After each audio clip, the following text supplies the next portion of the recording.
Hi guys, എല്ലാവർക്കും നമ്മുടെ പുതിയൊരു വീഡിയോയിലേക്ക് സ്വാഗതം. ഇന്നത്തെ വീഡിയോയിൽ നമ്മൾ നോക്കാൻ പോകുന്നത് നമുക്ക് ഇന്നൊരു പായസം ഉണ്ടാക്കാൻ പോകട്ടോ ഞാൻ. അപ്പോൾ നമ്മൾ ഗ്യാസൊക്കെ കത്തിച്ച് അതിലേക്ക് ഒരു ഉരുളിയാണ് വെക്കുന്നത്. നമ്മൾ ഉരുളിയൊക്കെ വെച്ചു. അതിന് ശേഷം നമ്മളിവിടെ നമ്മുടെ സേമിയ എടുത്തിട്ടുണ്ട്. ഞാൻ ഒരു കയ്യിൽ ഫോൺ പിടിച്ചിട്ടാട്ടോ വീഡിയോ എടുക്കുന്നത്, അതുകൊണ്ട് എങ്ങനെയൊക്കെ എടുക്കുന്നത്. അപ്പോൾ ഞാനിവിടെ ഈ ഒരു സേമിയ എടുത്തേക്കുന്നത്. ഇനി നമുക്ക് ഇതൊരു പാത്രത്തിലേക്ക്, ഞാൻ അവിടെ ഒരു പാത്രം വെച്ചിട്ടുണ്ട്, അതിലേക്ക് ഇട്ടിട്ട് നമുക്കൊന്ന് പൊടിച്ചെടുക്കണം. ഓക്കെ, ഈ ഒരു സേമിയ പൊടിച്ചെടുക്കണം. എന്നിട്ട് നമ്മൾ സേമിയ വറുത്തതിന് ശേഷമാണ് എന്ത് ചെയ്യുന്നത്, പായസം വെക്കുന്നത്. അപ്പം ഞാൻ എന്താ ഇവിടെ ഒരു പാത്രത്തിലേക്ക് അച്ഛനെ കൊണ്ട് ഈ സേമിയ ഇടിക്കുന്നുണ്ട്. നമ്മൾ ഒരു പാക്കറ്റ് പാലാണ് എടുത്തിട്ടുള്ളത്. നോർമലി നമ്മൾ കടയിൽ നിന്ന് വാങ്ങുന്ന പാക്കറ്റിൽ ഒരു പാക്കറ്റ് പാലാണ് എടുത്തത്. അപ്പോൾ ആ ഒരു പാക്കറ്റ് പാലിലേക്ക് ആവശ്യമായിട്ടുള്ള സേമിയ മാത്രമേ എടുക്കുന്നുള്ളൂ, ഒരുപാട് സേമിയ എടുക്കുന്നില്ല. അപ്പോൾ അച്ഛൻ അതവിടെ പൊടിച്ച് വെക്കും. അപ്പോഴേക്കും നമുക്കിവിടെ നമ്മുടെ പാല് ഞാനിവിടെ എടുത്ത് വെച്ചിട്ടുണ്ട്. പാലും പിന്നെ നമ്മുടെ പാക്കറ്റിൽ കുറച്ച് വെള്ളം കൂടെ ഒഴിച്ച് വെച്ചിട്ടുണ്ട്. എന്താ വെച്ച് കഴിഞ്ഞാൽ നമ്മുടെ പാല് കുറവായതുകൊണ്ട് കുറച്ച് വെള്ളം എടുത്തിട്ടുള്ളൂ, അത് മുഴുവനും ഒഴിക്കൊന്നുമില്ല ഞാൻ. നമുക്ക് എന്തായാലും വേണം. ഇപ്പം നമുക്ക് കുറച്ച് നെയ്യ് എടുത്തതിന് ശേഷം, നെയ്യൊക്കെ കുറവാണ്, ആദ്യം ഒരു നമ്മുടെ ഉരുളിയിലേക്ക് ഒഴിച്ചു കൊടുക്കാം. അതിന് ശേഷം ഞാൻ ചെയ്യുന്നത് നമ്മുടെ എന്താ പറയുക, ഒരു തവി, നമുക്ക് ഇളകാനുള്ള ഒരു തവി എടുത്തതിന് ശേഷം അത് ഇളക്കി കൊടുക്കണ്ടേ. ഇളക്കാനുള്ള ഒരു തവിയൊക്കെ ഞാൻ എടുത്തിട്ട് വന്നു.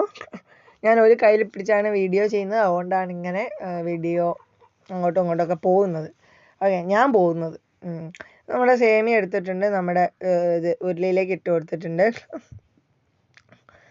അതിന് ശേഷം നമ്മളെ ഒന്ന് ഇളക്കി കൊടുത്തിട്ടുണ്ട്. അതൊന്ന് നല്ലോണം വറുത്തെടുക്കണം. ഒരു ഗോൾഡൻ ബ്രൗൺ കളർ ആകുമ്പോൾ നമുക്കത് മാറ്റാം.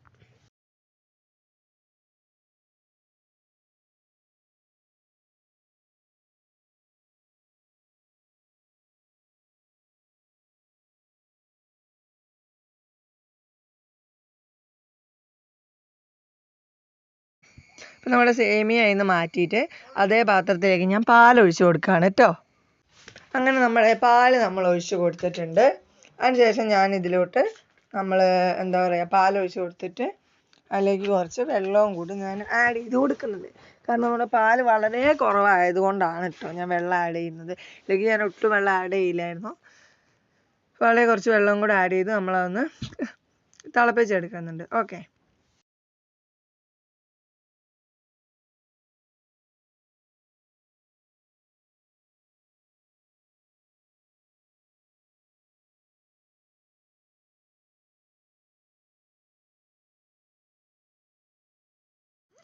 ഇപ്പോൾ നമ്മുടെ പാല് ചെറുതായിട്ടൊരു തളയൊക്കെ വന്ന് തുടങ്ങിയിട്ടുണ്ട് നമ്മുടെ പാലിന്.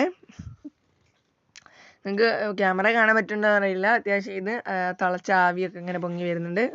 അത് നമ്മുടെ സേമിയ ഞാൻ അതിലോട്ട് ആഡ് ചെയ്ത് കൊടുത്തിട്ടുണ്ട്. ഓക്കെ, സേമിയ ആഡ് ചെയ്ത് കൊടുത്തതിന് ശേഷം നമുക്ക് നന്നായിട്ട് അതൊന്ന് മിക്സ് ചെയ്ത് കൊടുക്കണം. കാരണം എന്താ വെച്ചില്ലെങ്കിൽ നമ്മുടെ സേമിയ അതിൻ്റെ ഉള്ളിൽ കട്ട പിടിച്ച് പോകാൻ സാധ്യതയുണ്ട്. നന്നായിട്ട് ഇളക്കി കൊടുക്കുക. പിന്നെ എനിക്ക് പറയാനുള്ളത്, എല്ലാവരും ഇതൊന്ന് വീട്ടിലൊന്ന് ട്രൈ ചെയ്ത് നോക്കണം കേട്ടോ നമ്മുടെ സേമിയൻ്റെ. ഇത് നമുക്ക് ഈ ഒരു വീഡിയോയിൽ ഇല്ലാത്തൊരു കാര്യം അടുത്തൊരു വീഡിയോ ആയിട്ട് ഞാൻ ഇടുന്നുണ്ട്. എന്താണെന്നുള്ളത് അറിയാൻ വേണ്ടി നിങ്ങൾ ലാസ്റ്റ് വരെ കാണാം. നിങ്ങൾക്ക് കടയിൽ നിന്ന് നമ്മൾ പൈസ കൊടുത്ത് വാങ്ങുന്നതിനേക്കാളും നമുക്ക് എളുപ്പത്തിൽ വീട്ടിലുണ്ടാക്കാൻ പറ്റിയൊരു സാധനത്തിൻ്റെ കാര്യം ഞാൻ ഈ വീഡിയോയിൽ കാണിക്കുന്നുണ്ട്. അതെന്താണെന്ന് ഗസ് ചെയ്തവർ താഴെ കമൻറ്റ് ചെയ്യുക കേട്ടോ. ഞാൻ എന്താണെന്ന് ഈ വീഡിയോയിൽ പറയുന്നില്ല, നമുക്കത് അടുത്ത വീഡിയോ ആയിട്ട് ചെയ്യാം. അപ്പോൾ നിങ്ങൾ എപ്പോഴും പിന്നെ ശ്രദ്ധിക്കേണ്ട ഒരു കാര്യം, ഗ്യാസ് ഇതാ മീഡിയം ഫ്ലെയിമിലാണ് ഇട്ട് കൊടുത്തേക്കുന്നത്. ഫുള്ളിലിട്ട് കഴിഞ്ഞാൽ കരിഞ്ഞു പോകും, മടി പിടിക്കും. അതിൻ്റെ പേരിലാണ് മീഡിയം ഫ്ലെയിമിൽ ഇട്ട് കൊടുത്തിട്ടുള്ളത്. അത് മാത്രമല്ല, നമ്മൾ തീരെ സിമ്മാക്കിയിട്ട് കഴിഞ്ഞാൽ അത് വേവുമില്ല. അപ്പോൾ തീരെ സിമ്മാക്കാതെ ഒരു മീഡിയം ഫ്ലെയിമിൽ വെക്കാം.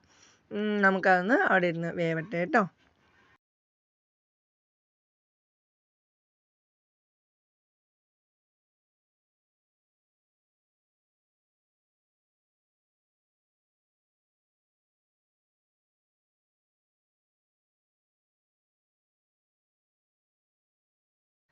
നമ്മുടെ ഇതിവിടെ വെന്ത് വരുമ്പോഴേക്കും നമുക്കൊരു പാനിലേക്ക് നെയ്യ് ഒഴിച്ചതിന് ശേഷം അതിലേക്ക് നമ്മുടെ തേങ്ങ കൊത്ത് ഇട്ട് കൊടുക്കാം. അപ്പോൾ ക്യാഷ്നട്ട് മുന്തിരി ഇല്ലാത്തതുകൊണ്ടാണ് ഞാൻ തേങ്ങ കൊത്തിടുന്നത്. എന്ത് വേണോ നിങ്ങൾക്ക് ഇഷ്ടമുള്ളതൊക്കെ ഇടാം കേട്ടോ. എന്താ വെച്ചാൽ എല്ലാം വാരി വലിച്ചിടാന്നല്ല പറഞ്ഞ്, തേങ്ങാക്കൊത്ത്, കടല, അങ്ങനെയുള്ള സംഭവമൊക്കെ ഇടാം. ഞാൻ പൊതുവെ അങ്ങനത്തെ ഒക്കെ ഇട്ടിട്ട് കുടിക്കും. എനിക്ക് പ്ലെയിനായിട്ട് പായസം കുടിക്കുന്ന ഇഷ്ടമല്ല. അതുകൊണ്ട് ഞാൻ ഇട്ടതിന് ശേഷം നന്നായിട്ടൊന്ന് വഴറ്റിയെടുക്കുന്നുണ്ട്. ഇതും ഒരു ഗോൾഡ് ബ്രൗൺ കളറാകുമ്പോൾ, അതായത് തീരെ ഡാർക്ക് അല്ല, എന്നാൽ ചെറിയൊരു ലൈറ്റ് ആയിട്ടുള്ള കളർ വരുമ്പോൾ നമ്മുടെ തേങ്ങ പാകമായിട്ടുണ്ട് ഇതിലേക്ക് ഇടാനുള്ളത് നമുക്ക് മനസ്സിലാക്കാം. അതായി കഴിയുമ്പോൾ നമുക്കത് ഒരു ബൗളിലേക്ക് മാറ്റി വെക്കണം. ഓക്കെ.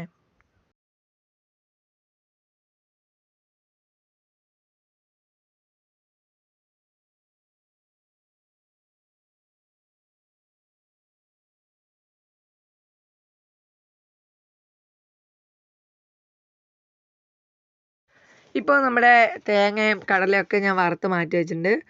ഇവിടെ നിങ്ങൾക്ക് തേങ്ങയും കടലയും പിന്നെ നമ്മുടെ പഞ്ചസാരയും കൂടാതെ ഒരു സംഭവം കൂടെ കാണാമല്ലോ ഒരു ബൗളിൽ, ഇല്ലേ? ഇതെന്താണെന്നാണ് നിങ്ങൾ പറയേണ്ടത്. ഞാൻ ഉണ്ടാക്കിയ ഒരു സാധനം. ഇതെങ്ങനെ ഉണ്ടാക്കാമെന്ന് നമുക്ക് കാണാം മറ്റൊരു വീഡിയോയിൽ. ഓക്കെ, കണ്ടില്ലേ? ഇതാണ് നമ്മുടെ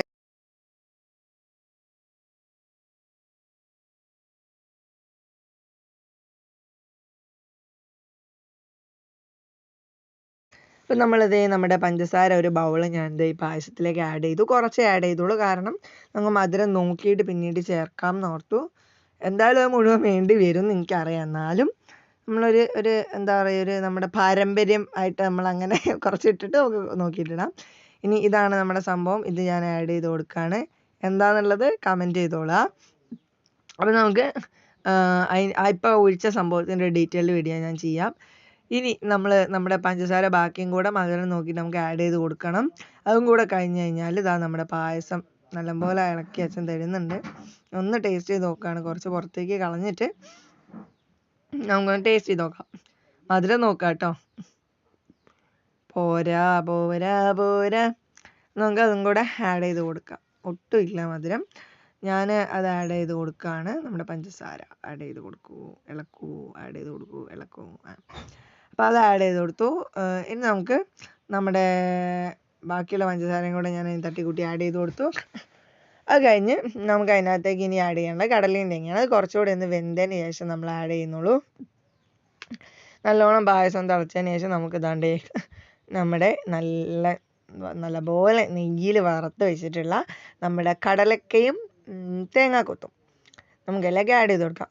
കടലക്ക ഞാൻ ആഡ് ചെയ്ത് കൊടുത്തു. എന്നിട്ട് കുറച്ച് നേരം ഞാൻ വിചാരിച്ചു പിന്നെ ലാസ്റ്റ് ഇടാമെന്ന് ഓർത്ത് മാറ്റി വെച്ച്. തേങ്ങാക്കൊത്തും ആഡ് ചെയ്തു. അപ്പം അച്ഛൻ പറഞ്ഞു വേണ്ട, അത് മുഴുവൻ ഇട്ടേന്ന് പറഞ്ഞു. എനിക്കും തോന്നി, കാരണം നമ്മൾ കുറച്ച് മാറ്റി വെച്ചിട്ട് കാര്യമില്ല. ഇനിയിപ്പോൾ ഇടുമ്പോൾ അങ്ങ് മുഴുവൻ ഇട്ടേക്കാന്ന് വെച്ചു. നമ്മളതും ഞാനൊന്ന് മെല്ലെ കൈ കൊണ്ട് എടുത്ത് അതും ഇട്ടിട്ടുണ്ട്. അപ്പം നിങ്ങൾ വിചാരിക്കുന്നത് എന്ത് ഈ ഒരു കൈ കൊണ്ട് എടുക്കുന്നതെന്ന്, കാരണം ഞാൻ എൻ്റെ ഒരു കയ്യിലാണ് ഫോൺ പിടിച്ചേക്കുന്നത്. ഇപ്പം എത്ര വട്ടമായി ഞാൻ ഒരു കയ്യിലാണ് ഫോൺ പിടിച്ചതെന്ന് പറയുന്നു. അപ്പോൾ നമുക്ക് ഞാൻ എന്തായാലും ഇട്ട് കൊടുത്തിട്ടുണ്ട്, തേങ്ങാക്കൊത്തും ഇട്ട് കൊടുത്തിട്ടുണ്ട്. അതെല്ലാം നമ്മുടെ ഇട്ട് കൊടുത്തതിന് ശേഷം നമ്മുടെ ഇതിവിടെ പായസം നന്നായിട്ട് ഇളക്കി കൊടുത്തു. അപ്പോൾ ഇത്രയേ ഉള്ളൂ. എൻ്റെ കയ്യിലൊക്കെ നെയ്യൊക്കെ ആയിട്ടുണ്ട്. നമുക്കപ്പോൾ അതൊക്കെ ഒന്ന് വാഷ് ചെയ്തിട്ട് വരാം. പറഞ്ഞു നമ്മുടെ പായസം ഇവിടെ ആയിട്ടോ. അപ്പോൾ എല്ലാവരും ഇതൊന്ന് വീട്ടിൽ ട്രൈ ചെയ്ത് നോക്കാം. Okay, by.